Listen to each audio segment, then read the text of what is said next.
Halo everyone, perkenalkan nama saya Putra Sudarata, dipanggil Ari, dan saya dari Kulineri A.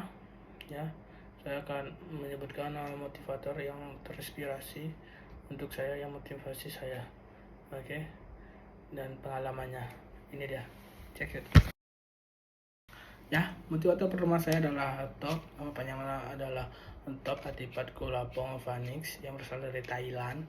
Ya, dan ada filmnya juga dari kisah nyatanya The Billionaire. Ya, dia yang menciptakan produk atau makanan uh, rumput laut goreng yang bernama Tau Koinoi, ya, yang ada di semua supermarket, ya, mungkin. Dan dia adalah berasal dari keluarga yang berkecukupan, dan tidak ada spesial yang dari dirinya. Dia hanyalah kecanduan game, tapi dia memulai bisnisnya di game tersebut, seperti menjual item yang dia punya di game. Lalu akunnya tuh di blok, kemudian dia itu harus memulai bisnisnya di dunia nyata, dan dia mencoba hal baru seperti membuat usaha rumput laut goreng, kacang, menjual kacang. Ya, usahanya itu tidak mengkhianati hasil, dan dia pantang menyerah. Dia juga mempunyai kalimat motivasi, apapun yang terjadi dia tidak akan menyerah. Kalau menyerah, habislah sudah.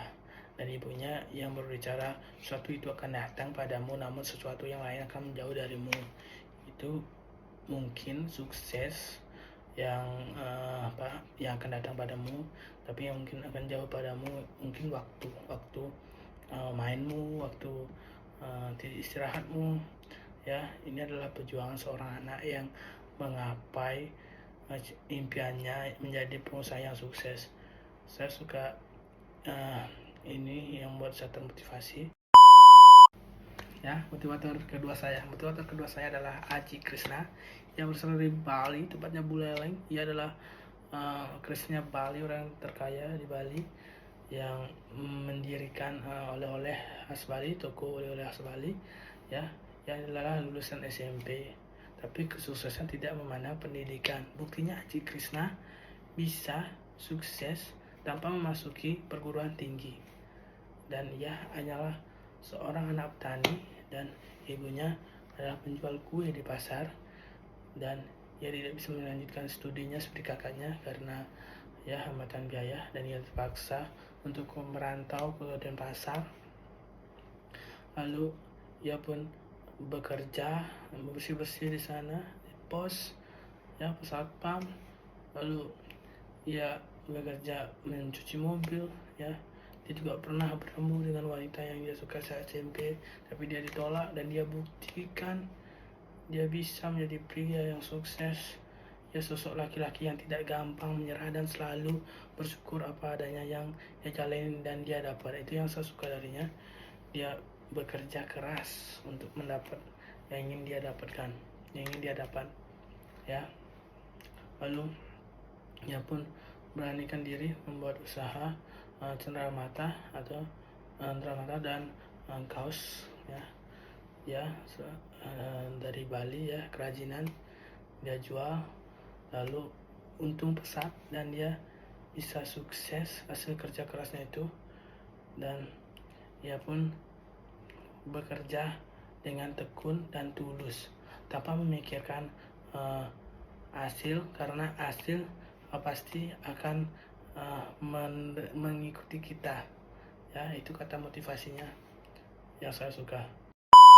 Motivator ketiga terakhir saya adalah Arlan David Sanders, ya. Ia adalah pendiri KFC atau Kentucky Fried Chicken, seorang pengusaha yang sukses di bidang makanan, yang awalnya adalah seorang pekerja serabutan dan kerja di kebun seperti ayahnya.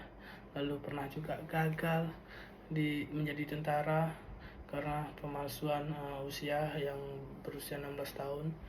Dan ia juga pernah mencoba berbisnis kapal feri, berhasil. Lalu ia jual, ia ubah menjadi pom bensin, tapi gagal dan ia tidak berhasil. Lalu karena dia suka memasak di dapur, dia ingin mencoba membuat restoran. yang paling dia sukai adalah ayam KFC yang paling banyak disukai, dan dia fokus pada ayam Kentucky itu, dan ia pun membuat resep lalu menawarkan kepada Amerika, tapi ditolak sampai ribuan kali, dan dia tidak pernah menyerah untuk selalu menawarkan dan selalu berjuang untuk itu. Dan dia pun berhasil di usia dia yang 62 tahun karena dia tidak ingin menyia-nyiakan kesempatan itu, ya. Untuk menjadi seperti dia, kamu harus melalui kegagalan untuk mencapai kesuksesan, dan yang paling penting, kamu tidak pernah terlalu tua untuk berhasil, karena berhasil tidak memandang tua, ya. Dan ia pun pernah berkata, saya pikir setiap kegagalan harus saya hadapi, memberi saya kesempatan untuk mulai lagi dan mencoba sesuatu yang baru. Itu membuat saya termotivasi untuk berani dan tidak takut gagal, dan selalu tetap berusaha mencoba hal baru yang ingin saya lakukan. Oke, sampai situ aja. Jika ada salah kata dan salah bicara, saya mohon maaf. Terima kasih. Sampai jumpa.